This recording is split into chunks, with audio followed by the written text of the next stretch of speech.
Bismillahirrahmanirrahim. Assalamualaikum warahmatullahi wabarakatuh. Perkenalkan, kami dari kelompok satu ingin mempresentasikan tentang mata kuliah aljabar linear, tentang implementasi aljabar linear atau matriks dalam bidang genetika tanaman.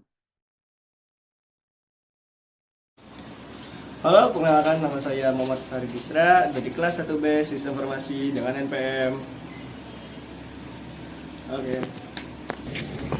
Perkenalkan, nama saya Muhammad Nugra Adinda. Saya Naya Kalfikri Januar, Kami dari kelas 1B Sistem Informasi. dengan NPM.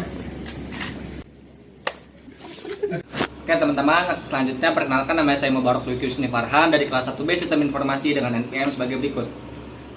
Oke, mari kita lanjut ke materinya. Yang pertama ada pendahuluan. Pembelajaran merupakan proses interaksi antar mahasiswa dengan pengajar dan sumber belajar pada suatu lingkungan belajar. Proses belajar mengajar akan berjalan dengan optimal apabila komponen-komponen yang terkait satu sama lain saling menunjang. Secara implisit dapat dikemukakan bahwa komponen-komponen yang terkait pada pelaksanaan pembelajaran di perguruan tinggi adalah kemampuan pengajar, kematangan berpikir mahasiswa, sadar pada sifat atau tujuan pembelajaran yang hendak dicapai, metode ataupun pendekatan yang digunakan, serta kondisi pembelajaran yang harus diciptakan. Pembelajaran saat ini memasuki sebuah paradigma baru. Pengembangan kurikulum diarahkan pada pencapaian semua ranah, tidak hanya kognitif, tetapi juga ranah efektif dan psikomotorik. Di antaranya, pengembangan daya matematis mahasiswa melalui inovasi dan implementasi berbagai pendekatan dan metode. Mata kuliah aljabar linear merupakan salah satu mata kuliah dan kurikulum jurusan atau program studi matematika, statistika, ilmu komputer, dan teknik di hampir semua perguruan tinggi di Indonesia. Dalam implementasinya, aljabar linear banyak sekali digunakan untuk memecahkan sebuah permasalahan. Salah satunya yaitu masalah biologi. Masalah biologi yang dapat diselesaikan dengan matriks, salah satunya adalah masalah genetika. Genetika merupakan salah satu cabang dari ilmu biologi yang mempelajari hereditas, yaitu penurunan sifat dari suatu generasi ke generasi berikutnya. Yang kali ini kita akan memasuki materi genetika pada tumbuhan yang memiliki 3 poin. Yang pertama gen, yang kedua hereditas, dan yang ketiga hukum Mendel. Genetika adalah bidang yang mempelajari tentang gen. Sedangkan gen adalah bagian dari DNA yang membawa suatu informasi. Informasi itu menentukan fungsi tertentu dari tubuh kita. Dalam bidang teknik informatika, suatu kode merupakan informasi. Kode itu kemudian diterjemahkan dan kemudian program atau mesin akan menjalankan fungsi sesuai informasi yang terdapat di kode tersebut. Demikian juga gen merupakan faktor yang penting untuk menentukan sifat suatu individu. Di dalam genetika, ada yang disebut dengan genotip dan fenotip. Genotip adalah susunan gen yang terdapat pada individu, sedangkan fenotip adalah sifat tampak. Fenotip dipengaruhi oleh genotip dan faktor lingkungan. Individu yang mempunyai genotip yang sama belum tentu memiliki fenotip yang sama. Yang kedua ada hereditas. Hereditas adalah penurunan fenotip dari orang tua ke anaknya. Dengan adanya hereditas, maka akan meningkatkan variasi dalam suatu spesies. Contohnya adalah warna mata pada manusia. Tidak semua sifat berasal dari keturunannya. Ada fenotip yang muncul karena pengaruh lingkungan, misalnya kulit terbakar. Ada juga dengan sifat yang muncul karena adanya perubahan gen. Perubahan ini disebut dengan mutasi.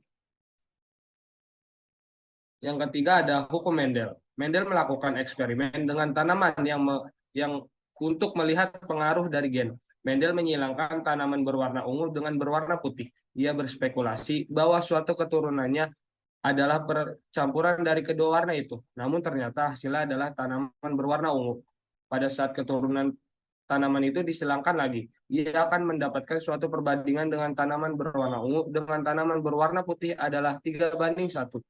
Dari hasil eksperimen tersebut, dia menemukan bahwa yang menemukan penurunan sifat bukanlah fenotip, tetapi suatu faktor lain yang ada di dalam tumbuhan tersebut. Faktor lain yang dimaksud adalah gen.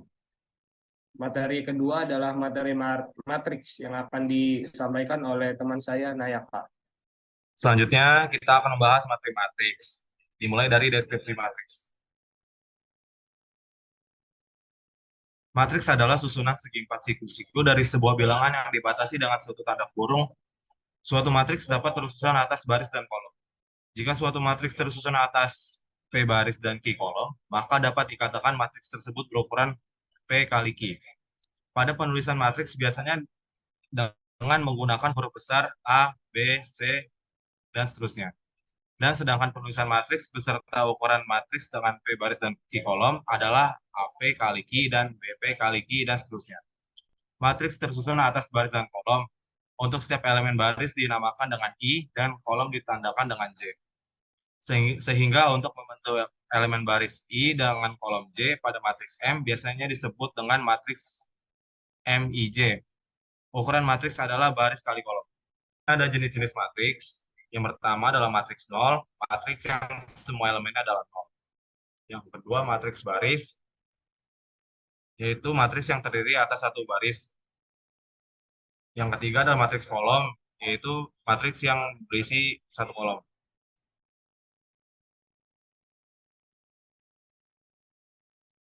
Yang keempat adalah matriks persegi, yaitu matriks yang baris dan kolomnya adalah sama, sehingga membentuk persegi.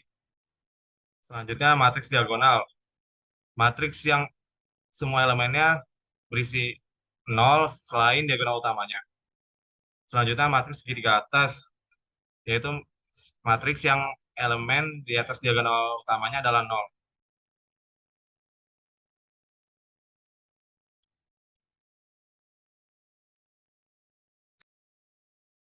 Selanjutnya adalah matriks segitiga bawah. Matriks segitiga bawah adalah matriks persegi yang elemen di atas diagonal utama adalah 0. Selanjutnya matriks identitas. Matriks identitas adalah matriks diagonal dengan setiap elemen diagonal utama bernilai 1. Selanjutnya matriks simetri. Matriks simetri adalah matriks dengan elemen-elemen di atas diagonal utama sama dengan elemen-elemen di bawah diagonal utama. Selanjutnya operasi matriks yang akan dijelaskan oleh teman kita yaitu Fahri. Oke, terima kasih kepada teman saya Nayeta. Baik, pada kesempatan kali ini akan menjelaskan tentang operasi matriks. Yang pertama yaitu ada penjumlahan. Operasi penjumlahan dapat dilakukan pada buah matriks yang memiliki ukuran yang sama. Aturan jumlah dengan menjumlahkan elemen-elemen yang bersesuaian pada kedua matriks. Jadi kedua matriks ini dari kolom dan barisnya harus sama. Jika berbeda, maka tidak bisa untuk dijumlahkan. Next. Yang kedua yaitu perkalian matriks dengan skalar. Suatu matriks dapat dikalikan suatu skalar K dengan aturan tiap-tiap elemen pada A dikalikan dengan K. Next.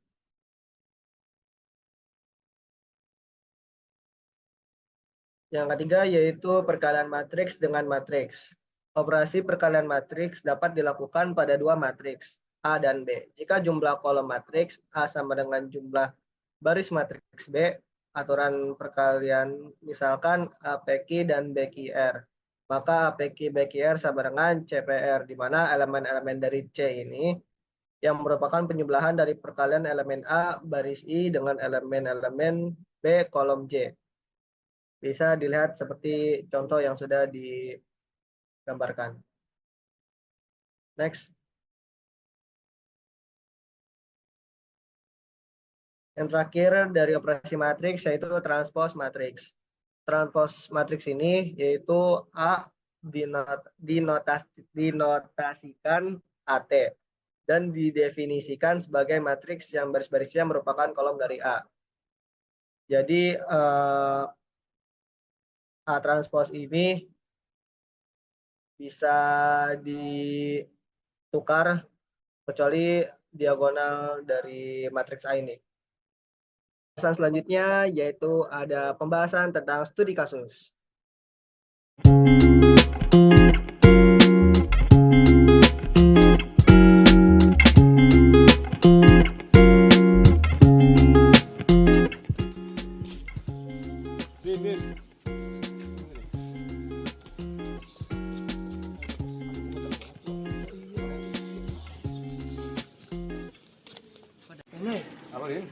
cantik banget ya. Cok. Ada 3 warna gini, ada warna pink, ungu, warna putih. Kok bisa ya? Iya, menurut bagus yang mana deh? Bagus yang ungu sih, tetep. Cuman gue bingung nih kenapa ada 3 warna kayak gini. Nice. Astagfirullahaladzim. Oh Han, Lagi pada ngapain sih? ngeliat bunga Han. Cuman gue bingung nih, ada 3 warna gini, kenapa ya dia? Oke, coba gue jelasin ya. Jadi dalam ilmu biologi yang namanya tanaman itu ada yang namanya perkawinan persilangan. Nanti si perkawinan persilangan ini menghasilkan sebuah fenotip. Nah, untuk warna pekat ini biasanya itu dinotasikan dengan fenotip. Kita misalkan fenotip hurufnya itu A. Nah, untuk yang pekat ini biasanya fenotipnya itu huruf A besar karena dia lebih dominan. Lalu untuk warnanya yang pudar ini biasanya dia itu fenotipnya A besar dan A kecil. Lalu untuk fenotip yang bunga putih ini karena warnanya tidak sesuai dengan kedua ini, dia biasanya dinotasikan dengan fenotip A kecil seperti itu. Tapi kalian sudah paham belum? Belum sih Han, masih bingung. Oke, buat teman-teman yang masih belum paham, mari kita masuk ke penjelasannya sebagai berikut. Oke teman-teman, balik lagi dengan saya Farhan. Sesuai dengan video tadi, saya akan coba membahas lebih detail mengenai si hereditas atau fenotip genotip dari tumbuhan yang udah teman-teman lihat tadi. Dari bunga yang berbeda-beda warna tadi, kenapa sih bisa berbeda warna seperti itu? Itu ada hubungannya teman-teman dengan materi yang sudah dijelaskan oleh teman-teman saya sebelumnya. Jadi, saya akan coba menjelaskan si fenotip dan genotip ini dalam bidang matriks teman-teman. Jadi kita masuk yang pertama, yaitu ada pembahasan penggunaan matriks dalam bidang genetika tanaman. Matriks dapat memudahkan kita dalam mempresisikan hasil dari suatu persilangan dan sifat yang akan muncul. Dengan metode perhitungan matriks, perhitungan akan menjadi lebih mudah dimengerti. Misalkan pada suatu populasi ada tanaman yang mempunyai genotip A besar A kecil, dan A kecil. Nah, si alel A dominan terhadap alel A besar dominan terhadap alel A kecil. Lalu alel A besar menggambarkan tanaman yang tinggi atau dominan ya teman-teman. Sementara alel A kecil adalah tanaman yang kerdil atau biasanya di ilmu biologi itu disebut dengan resesif. Yang tinggi yaitu dominan A besar, lalu yang kerdil itu disebutnya resesif, yaitu huruf kecil A kecil. Lalu jika diketahui pada suatu populasi perbandingan tanaman dengan genotip A besar A kecil, dan A kecil adalah 1:1, maka kita dapat menentukan kemungkinan dari genotip keturunan yang dihasilkan. Gitu teman-teman. Lalu kita masuk ke kasus yang pertama. Nah, ini ada foto bunga yang sudah teman-teman lihat di video sebelumnya. Ya, di kasus pertama ini kita mengambil penelitian orang, teman-teman. Jadi di kasus pertama apabila semua tanaman disilangkan dengan tanaman genotip A besar homozigot, ini teman-teman yang ungu pekat. Pertama kita melihat hasil persilangan type genotip A besar dengan A besar akan dihasilkan lagi A besar lagi. Jadi si tanaman ini, si bunga yang mempunyai warna ungu pekat ini dengan genotip A besar atau dominan teman-teman. Jadi kalau misalkan dia disilangkan dengan si bunga ini lagi yang mempunyai genotip yang sama yaitu A besar, dia itu akan menghasilkan bunga seperti ini lagi dengan genotip A besar lagi. Lalu genotip A besar dengan A kecil akan menghasilkan A besar A kecil.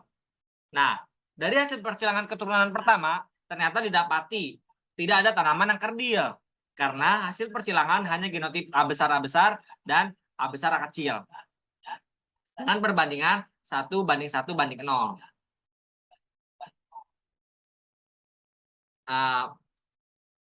Kita tadi fotonya lupa dimasukin buat A kecil.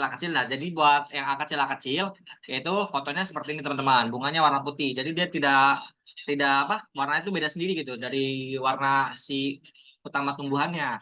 Jadi si orang ini meneliti kalau misalkan si bunga A besar ini yang memiliki warna ungu pekat ini disilangkan dengan bunga ini teman-teman yang memiliki bunga yang resesif, yang genotipnya A kecil, itu ternyata tidak ada ini teman-teman. Ternyata didapati tidak ada tanaman yang kerdil. Jadi tidak ada tanaman yang si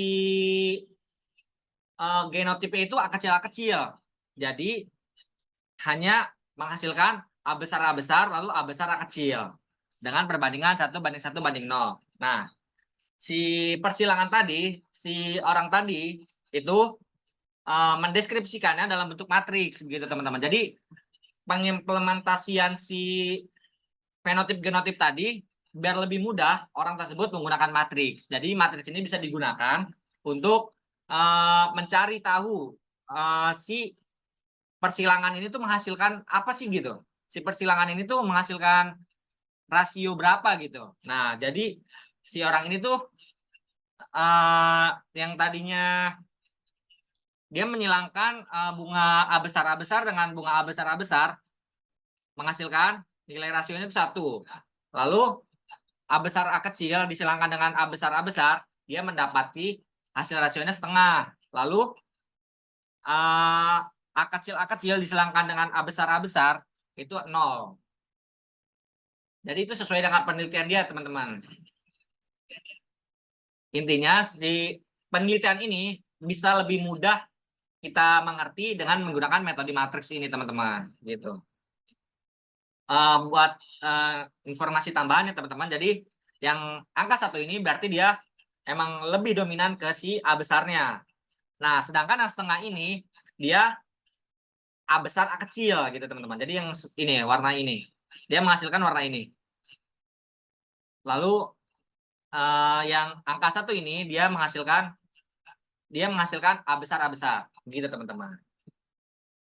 Oke, ini masih lanjutan dari kasus pertama di mana kemudian untuk keturunan kedua didapat lagi hasil yang sama, yaitu genotip A besar dan A besar A kecil. Hanya saja jumlah A besar A kecil lebih sedikit. Semakin lama jumlah A besar A kecil akan semakin mengecil dan akhirnya semua tanaman akan menghasilkan genotip A besar. Jika digambarkan, X1 sama dengan AX0, di mana XN adalah keturunan ke N dan A adalah matriks hasil persilangan. Jadi tadi kan teman-teman di keturunan pertama itu rasio si A besar dan A besar A kecilnya itu setengah-setengah teman-teman. Jadi kan yang A besar nih, ini kan ada 2. Yang angka 1 ini kan ada 2. Lalu yang setengahnya yang A besar A kecil juga itu ada 2. Nah, setelah disilangkan lagi ke keturunan selanjutnya,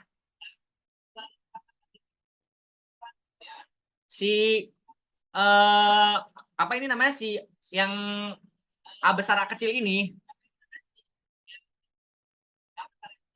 dipangkatkan X ke N. Jadi si X2 ini, si 1/2 ini dipangkatkan 2. Jadi menghasilkan 1/4. Jadi, nah 1/4 ini yang sisanya berapa teman-teman biar menghasilkan 1? Yaitu 3/4. Jadi si A besar ini rasionya 3/4. Jadi si yang A besar A kecil ini akan selalu 1 teman-teman. Akan selalu satu si hasilnya. Sedangkan si yang dominan ini akan selalu bertambah setiap keturunan selanjutnya. Bisa teman-teman lihat di sini seperti X3. Di 1/2 ini, misalkan di keturunan ketiga kan X pangkat N ya, X ke N. Itu dipangkatkan 3, jadi 1/2 dipangkatkan 3, jadi 1/8. Nah, sisanya kan 7/8. Nah, itu yang A besar yang dominan. Begitupun selanjutnya, X5, 1/2 pangkat 5, 1/32. Sisanya kan berarti 31/32. Nah, si A besar ini rasionya 31/32. Jadi semakin besar, semakin terus-menerus keturunan itu si A besar A kecil ini akan terus mengecil teman-teman. Yang makin banyak, yang makin tinggi itu yang A besar. Begitu teman-teman. Oke, kita masuk ke kasus yang kedua. Nah, di kasus kedua ini si orang tersebut meneliti kasus kedua adalah jika semua tanaman disilangkan dengan genotip A besar A kecil, untuk genotip A besar A kecil adalah A besar A kecil, dan A kecil. Dan untuk genotip A kecil adalah A besar A kecil dan A kecil. Dari keturunan pertama ternyata sudah muncul fenotip tanaman kerdil. Beda dengan yang tadi, dari fenotip pertamanya itu tidak ada teman-teman tanaman kerdil atau yang resesif, yang dia kedua hurufnya itu huruf kecil. Jadi si orang ini pakai metode matriks lagi, dia mencoba menghilangkan ketiga tanaman ini, satu tanaman tapi ketiga bunga ini yang berbeda kedominanannya teman-teman. Jadi ada yang dominan, ada yang resesif, ada yang A besar A kecil gitu teman-teman. Jadi dihasilkan setelah si ini disilangkan keduanya disilangkan, itu tuh langsung menghasilkan fenotip kerdil teman-teman, atau yang resesif menghasilkan A kecil A kecil. Nah, sesuai dengan gambar yang di sini. Gitu teman-teman. Jadi untuk kesimpulannya, sebagai salah satu cabang matematika, aljabar linear banyak dipakai di berbagai bidang lainnya, baik teori maupun terapannya. Aljabar linear sangat luas aplikasinya, bahkan bisa diaplikasikan dalam bidang genetika yang tadi sudah kita jelaskan. Pemodelan persoalan menggunakan sistem persamaan linear dan matriks dapat memudahkan persoalan, sehingga solusi yang didapatkan lebih baik dan mudah dimengerti. Dalam kasus pertama, ketika semua tanaman disilangkan dengan tanaman genotip A besar homozigot, ternyata didapati tidak ada tanaman yang kerdil atau resesif tadi teman-teman, yang hurufnya kecil-kecil. Karena hasil persilangan hanya genotip A besar dan A besar A kecil dengan perbandingan 1:1:0. Sedangkan pada kasus kedua, tanaman disilangkan dengan genotip A besar A kecil. Untuk genotip A besar A kecil adalah A besar A kecil, dan A kecil A kecil. Dan untuk genotip A kecil adalah A besar A kecil dan A kecil A kecil. Dari keturunan pertama ternyata sudah muncul fenotip tanaman kerdil. Berarti tanaman resesif itu muncul di kasus kedua. Itu semua bisa diaplikasikan dalam bentuk matriks gitu teman-teman. Sebagai penutup, Terima kasih pada teman saya itu Farhan yang telah membahas ataupun mengkaji tentang pengimplementasian materi matriks pada materi genetika pada tumbuhan. Baiklah, untuk penutup dari presentasi yang disampaikan oleh kelompok 1, ada sedikit kata-kata motivasi dari Albert Einstein, yaitu begitu Anda berhenti belajar, Anda mulai sekarat.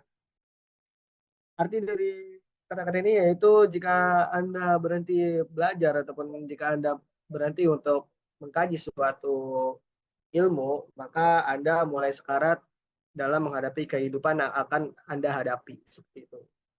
Mungkin sekian yang bisa disampaikan oleh kelompok 1. Kurang lebihnya mohon maaf. Kami dari kelompok 1 undur diri. Assalamualaikum warahmatullahi wabarakatuh.